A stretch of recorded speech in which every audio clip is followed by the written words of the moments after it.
வணக்கம். நம்ம டெய்லியும் banking and SSC point of வியூல 5 கொஸ்டின்ஸ் கரண்ட் அஃபேர்ஸ்ல இருந்து பார்க்குறோம்.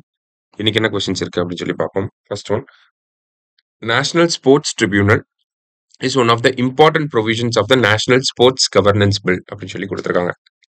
ஸோ இந்த நேஷனல் ஸ்போர்ட்ஸ் கவர்னன்ஸ் பில்ல national sports board, national sports tribunal, அடுத்ததாக பார்த்தீங்கன்னா national sports election group committee அப்படின்னு சொல்லி 3 விஷயங்களை உருவாக்க போறாங்க. ஸோ அதில் ஒன்று தான் இந்த நேஷனல் ஸ்போர்ட்ஸ் ட்ரிபியூனல் அப்படிங்கிறது. சரியா?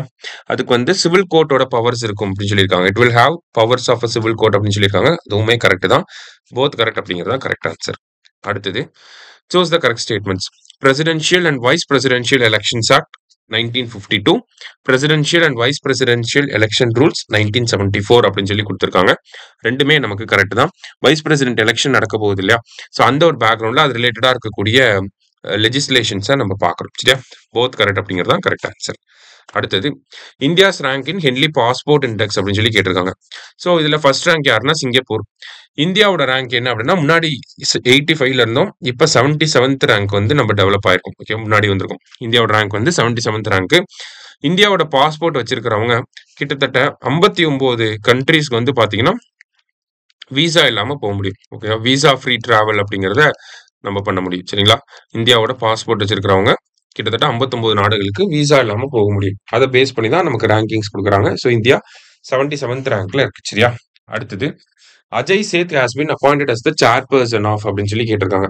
ஸோ அஜய் சேத் எதோட சேர்பர்சனா வந்திருக்காரு அப்படின்னு சொல்லி பார்த்தீங்கன்னா, IRDAIயோட சேர்பர்சன். சரியா? NPCIயோட சேர்பர்சன் யாருன்னா அஜய் குமார் சௌத்ரி. ஓகேவா? இதுக்கு அஜய் குமார் சௌத்ரி. அடுத்தது, ட்ராயோட சேர்பர்சன் அனில் குமார் லஹோட்டி அப்படிங்கிறவர். ஓகேவா? அனில் குமார் லஹோட்டி ட்ராயோட சேர்பர்சன். செபியோட சேர்பர்சன் யாருன்னா துகின் கந்தா பாண்டே அப்படிங்கிறவர். ஓகேவா? துகின் கந்தா பாண்டே செபியோட சேர்பர்சன். சரியா? லாஸ்டா, India is set to sign a free trade agreement with which of the following country அப்படின்னு சொல்லி கேட்டிருக்காங்க. ஸோ இந்தியா ரீசெண்டா பிரிட்டனோட இந்த ஃப்ரீ ட்ரேட் அக்ரிமெண்ட் அப்படிங்கறத நம்ம பிரைம் மினிஸ்டர் நரேந்திர மோடியும் அவங்களோட பிரைம் மினிஸ்டர் கீர் ஸ்டாமர் அவங்க 2 பேரும் நேத்து இந்த அக்ரிமெண்ட் சைன் பண்ணியிருக்காங்க. சரியா? இன்னைக்கு 5 கொஸ்டின்ஸ் பார்த்திருக்கோம். தேங்க்யூ. சுரேஷ் IAS அகாடமி, வெற்றியின் முகவரி.